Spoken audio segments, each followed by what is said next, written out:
मध्य प्रदेश विधानसभा ने ओबीसी को लेकर बड़ा फैसला लिया है। मध्य प्रदेश विधानसभा में ओबीसी को लेकर एक अलग समिति बना दी है। समिति का काम पिछड़े वर्ग से संबंधित मामलों को देखना होगा।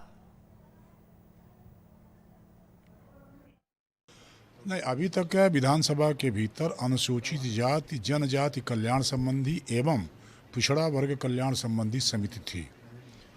दोनों की तासीर अलग अलग है। अनुसूचित जाति जनजाति मद अलग है, पिछड़ा वर्ग का मद अलग है। और स्वाभाविक तौर पर जब एक संयुक्त समिति थी तो संयुक्त समिति के आधार पर कई चीज़ें कॉमन हो जाती थी, पर जब उनका मद शीर्ष सब कुछ अलग अलग है तो वो उनके पैसे कैसे खर्च हुए, उसकी जांच कैसे हो सकती, तमाम सारी जो प्रक्रिया होती है समिति की, और उसका सभापति अनुसूचित जाति का ही होगा। इन परिस्थितियों को देखते हुए ऐसी आवश्यकता महसूस की गई कि चूँकि उनका सब कुछ मत अलग है, शीर्ष उनका अलग है, इसलिए उनकी एक अलग समिति बना दी जाए। मध्य प्रदेश में आदिवासियों को लेकर राजनीति थमने का नाम नहीं ले रही। आदिवासियों पर राजनीति का ये हाल है कि निमाड़ मालवा से शुरू हुई राजनीति अब राजधानी भोपाल तक पहुंच गई है। बीजेपी को इसके पीछे साजिश नजर आ रही है तो कांग्रेस लगातार सरकार को आदिवासी करार देने में जुटी है। मध्य प्रदेश में आदिवासियों पर जारी सियासत थमने का नाम नहीं ले रहा है। निमाड़ मालवा से शुरू हुई सियासत राजधानी तक पहुंचने लगी है। खरगोन जिले के बिस्टान में आदिवासी की कस्टडी में मौत के बाद राजनीति ने फिर जोर पकड़ लिया है। हालांकि सरकार ने मामले में 4 पुलिस कर्मियों को सस्पेंड कर दिया है। साथ ही मृतक के परिवार को मुआवजा देने का भी ऐलान किया है। इसके बावजूद विरोध प्रदर्शन लगातार जारी है। ये क्या कारण है कि जब से मध्य प्रदेश में भारतीय जनता पार्टी की सरकार बनी है, आदिवासियों के ऊपर दरिंदगी, आदिवासियों के ऊपर बर्बरता, आदिवासी बेटियों के साथ शोषण, बलात्कार जैसी घटनाएं बढ़ गई है।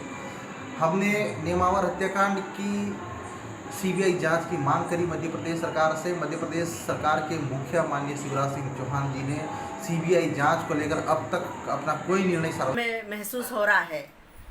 जिस प्रकार नेमावर में घटना हुई, नीमच में घटना हुई, खरगोन जिले के बिस्टान में घटना हुई, हाटपिपलिया में हुई, इंदौर में, देवास में, अलग अलग प्रदेश में घटनाएं रोज बढ़ती जा रही है तो प्रदेश सरकार चुप्पी क्यों?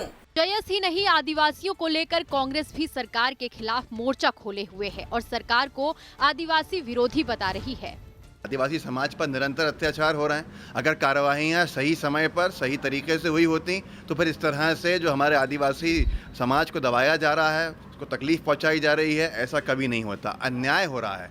आज मजबूर है आदिवासी समाज शिवराज सरकार के खिलाफ खड़े होने पर। वहीं बीजेपी कांग्रेस और जयस के आरोपों को खारिज कर रही है। विरोध को सरकार के खिलाफ साजिश बता रही है। सरकार तो समाज के कल्याण में लगी है और समाज का जो बड़ा वर्ग है वो सरकार के साथ है। कुछ लोग, सिरफिरे लोग जो कांग्रेस के टूल किट का हिस्सा बन रहे हैं, जयस के साथ भी जो युवा वनवासी समाज का, आदिवासी समाज का जुड़ रहा है, उसको समझना चाहिए और उसको जल्दी ही ये समझ में आ भी जाएगा कि ये षड्यंत्र का हिस्सा है। जयस इसका साथ नहीं देना है। आदिवासियों और उनके मुद्दों को लेकर होने वाले इन विरोध प्रदर्शन के पीछे आदिवासी हितों से ज्यादा सियासी दलों की आपसी सियासत है। सभी दल जानते हैं कि आदिवासी मध्य प्रदेश की सियासत में बड़ा वोट बैंक है। 40 के करीब सीटों पर आदिवासी वोटरों का वर्चस्व है तो कई सीटों पर डिसाइडिंग वोट। इसलिए सभी दल विरोध प्रदर्शन के जरिए आदिवासियों को साधने की कोशिश में लगे हैं। भोपाल से दीप्ति चौरसिया के साथ टीम न्यूज़ स्टेट।